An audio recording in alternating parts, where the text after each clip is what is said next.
Australia is about to spend $600 billion reshaping itself.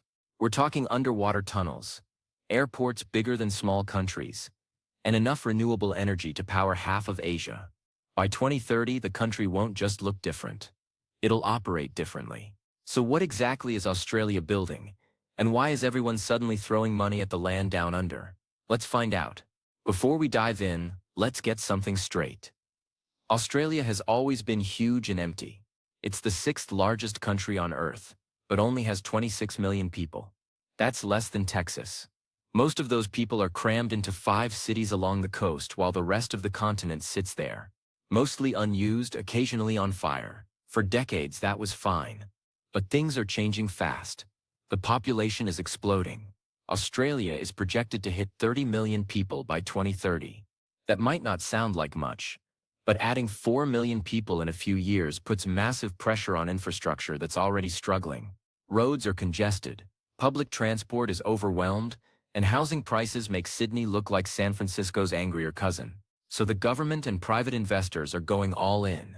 They're building everything at once. And when I say everything, I mean projects that would make other countries nervous. Let's start with the big one, Western Sydney International Airport, also called Nancy Bird Walton Airport, is Australia's moonshot. This isn't just another airport.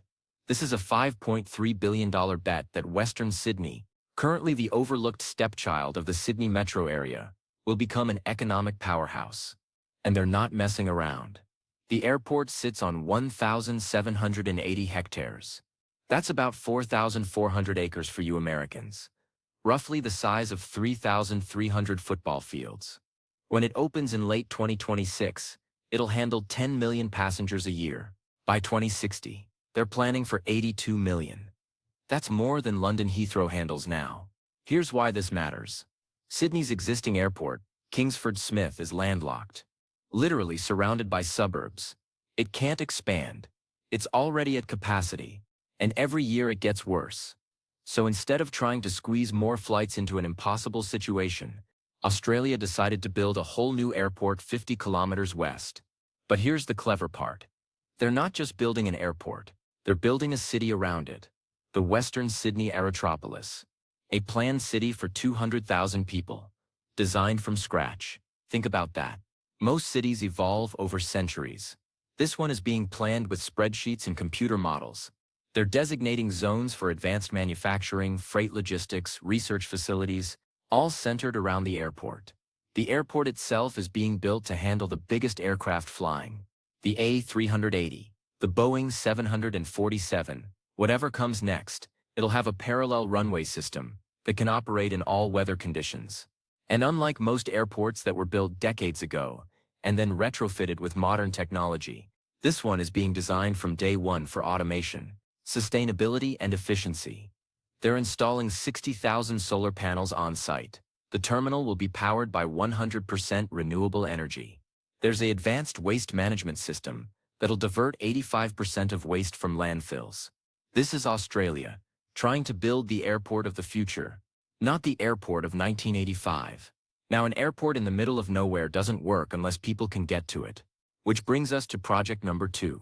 The Sydney Metro West is Australia's largest public transport project ever. Not just in Sydney, in the entire country. This is a $25 billion underground railway that'll connect central Sydney to the new airport and Western Sydney. When complete, it'll have 24 stations across 25 kilometers of mostly underground track. Here's what makes this insane. Sydney has terrible public transport. It's all old trains on surface lines built a century ago. The Metro West will be fully automated. Driverless trains running every few minutes. Moving 40,000 people per hour. That's the same capacity as a 6-lane highway, but underground where it doesn't clog up surface streets. The engineering is wild. They're using tunnel boring machines, massive mechanical worms that chew through rock and dirt. These machines are the size of apartment buildings. Operating 24/7, digging tunnels 40 meters below the city. They've already named them Kathleen and Wendy, because Australians name everything. The project will take until 2030 to finish, and it's already facing the typical mega-project problems. Construction delays, angry residents. But when it's done, You'll be able to go from the CBD to the airport in 20 minutes. Right now, that same trip can take 90 minutes in traffic. The economic impact is massive. Cities work better when people can move efficiently. Speaking of moving efficiently, let's head north to Brisbane, which means they have a hard deadline to get their infrastructure sorted. Nothing motivates politicians quite like the prospect of international embarrassment. The centerpiece is the Brisbane Metro, but not the underground kind. This is a different beast entirely. Brisbane Metro is using what they call trackless trams, but they're really electric buses on steroids. These things are 24 meters long, carry 150 passengers, and run on dedicated busways. The genius part is they're using existing bus infrastructure, upgrading it, rather than building expensive underground tunnels. The total cost is around $1.5 billion, compared to the tens of billions underground metros cost. But the Olympics forced Brisbane to think bigger. They're building or upgrading 13 venues, creating a new entertainment district, and completely overhauling the public transport network. The city is spending $7 billion on infrastructure just for the Games. Here's the thing about Olympic infrastructure though. It's great if you use it afterwards, and terrible if you don't. Brisbane looked at what happened to Athens and Rio, cities that built massive facilities that now sit empty, and decided not to repeat that mistake. Most of the Olympic venues are either temporary or designed to be converted to other uses afterwards. The athletes' village becomes housing. The temporary venues get dismantled and reused. Brisbane is trying to have an Olympics that doesn't bankrupt them. Now let's talk about energy, because this is where Australia is making moves that'll affect the whole region. The Sun Cable project is legitimately one of the most ambitious energy projects on Earth. The plan is simple in concept, insane in execution. Generate 20 gigawatts of power, and send it to Singapore via a 4,300-kilometer undersea cable. Yeah, Australia is going to power Singapore, with sunshine from the outback. The solar farm will cover 12,000 hectares. That's bigger than Manhattan. It'll have up to 20 million solar panels and battery storage that can hold 42 gigawatt hours. That's enough to power 3 million homes. About a third of the power stays in Australia, mostly going to Darwin. The rest goes to Singapore via the longest undersea power cable ever built. The cable part is the truly crazy bit. It has to cross the Timor Sea, navigate Indonesian waters, deal with ocean depths up to 4,000 meters, and avoid shipping lanes, underwater geography, and marine protected areas.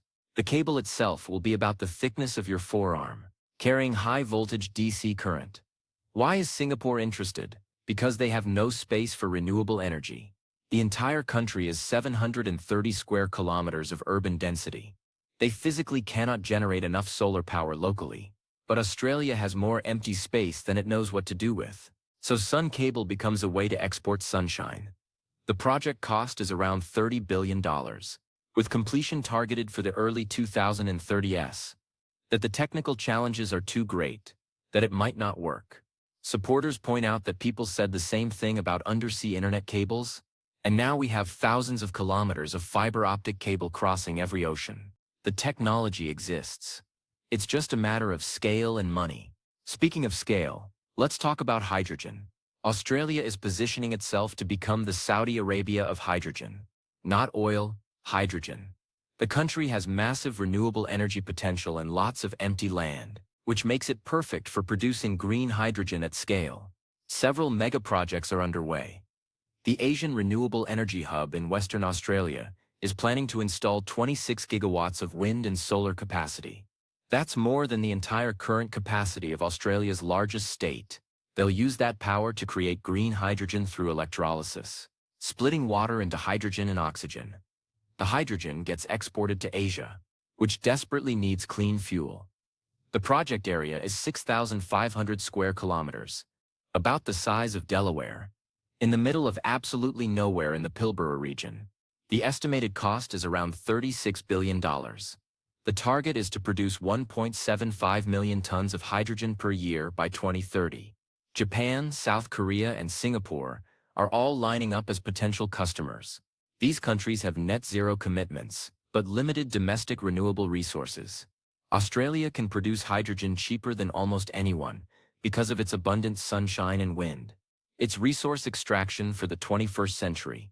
Instead of digging up coal and iron ore, Australia is harvesting sunshine and wind and converting it to exportable fuel. Now let's head back to the cities, because urban infrastructure is getting serious attention. Melbourne is building the Suburban Rail Loop, a 90-kilometer orbital railway that'll connect every major train line without going through the city center. Right now, if you want to go from one suburb to another, you have to go all the way into central Melbourne and back out. It's inefficient and time-consuming. The Suburban Rail Loop fixes this. It's a massive project, $50 billion being built in stages. The first stage, the eastern section, is under construction now with completion targeted for 2035. The full loop won't be done until the 2050s. But here's why it matters now. They're not just building train stations. Around each station, they're building high-density mixed-use developments. Apartments, offices, shops, all within walking distance of the train. It's transit-oriented development on a massive scale. The goal is to create urban hubs outside the city center, spreading economic activity across the metro area. Melbourne is also dealing with population growth. The city is projected to overtake Sydney as Australia's largest by 2030. That's millions of extra people who need places to live and ways to get around. The Suburban Rail Loop is Melbourne's answer. Build the infrastructure first. Let the development follow. Over in Queensland, they're tackling a different problem: water. The Brisbane to Gold Coast corridor is one of the fastest-growing regions in Australia, but it's always struggled with water security. The region depends on dams that can run low during droughts, which happen regularly in Australia. The Paradise Dam, one of the major sources, was found to have structural issues and had to be reduced to 42% capacity for safety reasons. So Queensland is building the Wyre-along pipeline, a 110-kilometer pipeline that'll transport water from the Wyre-along Dam to the Gold Coast. It's part of a broader $3 billion investment in water infrastructure across southeast Queensland. They're also building new treatment plants, upgrading existing dams, and implementing advanced water recycling systems. Australia learned from the millennium drought in the 2000s. Everything stops. Cities can't function. Agriculture collapses. The economy tanks. So now they're over-investing in water infrastructure, building more capacity than they think they'll need, because the alternative is catastrophic. Now let's talk about something that sounds boring, but is actually game-changing: inland rail. Inland rail is a 1,700-kilometer freight railway from Melbourne to Brisbane. It cuts through inland Australia rather than following the coast like the existing rail does. The entire project costs $14.5 billion and will reduce freight travel time by 10 hours. Why does this matter? Because Australia's freight network is outdated. Most freight still moves by truck on highways, which is expensive, slow, and creates massive road maintenance costs. But the existing coastal rail line is slow, congested with passenger trains, and doesn't serve inland agricultural regions. Inland rail changes that. It creates a dedicated freight corridor through the agricultural heartland. Farmers can ship grain and produce to ports faster and cheaper.